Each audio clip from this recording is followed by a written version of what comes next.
Where do you start with getting into film photography? The answer is you can start wherever the hell you want. That's kind of the beauty of photography. My name is Rob Cowan, and this is a developing story.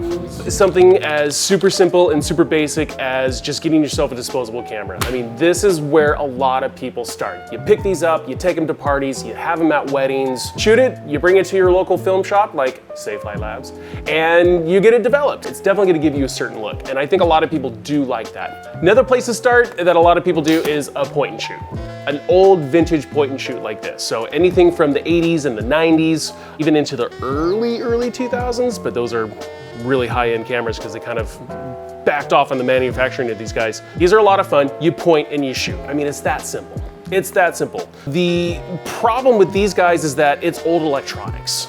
So you've got these cameras that were built, 20, 30, 40 years ago. They were never built to last. They were never built to be repaired. They were built to use them till it broke. You'd go down to Circuit City and buy a brand new camera, or you'd go to Sears and buy a brand new camera. In between these two is gonna be a brand new film camera from Harman called the EZ35. Harman is the one that actually manufactures all the Ilford films.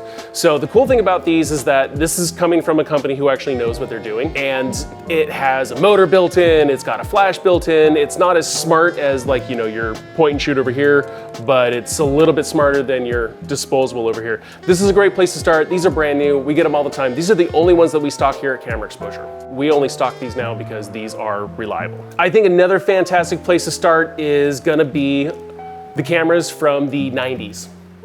These things are 1,000% underrated in my book. And the reason they're underrated is people don't like the looks of them.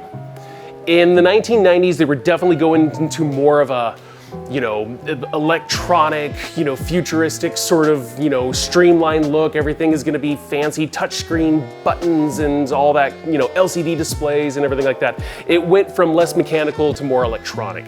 So these guys here have a huge brain inside. These can do everything from aperture priority, to shutter priority, to full program mode, to full auto. You can have it set up to take multiple shots on one frame. Up to 9 shots on one frame, you can do that. So double exposures on this one. It's kind of cool. The problem is that these don't get enough love because they don't look like this.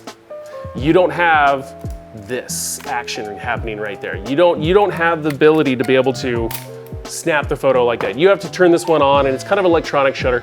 But what these things can do is absolutely mind-blowing, and I think these are 1,000% underrated. These can take the brand new modern EF lenses too. Canon 24-70 2.8L, the lens that every wedding photographer and every professional photographer has in their kit, that can go on this camera.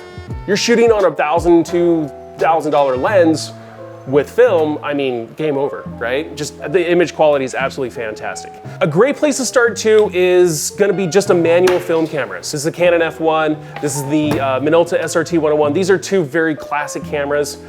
You can pick them up all over the place. They're old, they're mechanical, they're really easy to work on, and they are capable of doing so much. All of these cameras here, you can shoot whatever you want on any of these cameras. You want to do street photography, you want to do portraits, you want to do lifestyle stuff, you want to do landscapes. You can do that with any of these cameras, okay? These are all just tools at the end of the day. They're all just tools. So it's important that you pick the camera that speaks to you. The way that the camera feels in your hand is actually more important to me than the camera brand, the model, the status that it may have. The camera doesn't make the photographer. The photographer makes the photographer.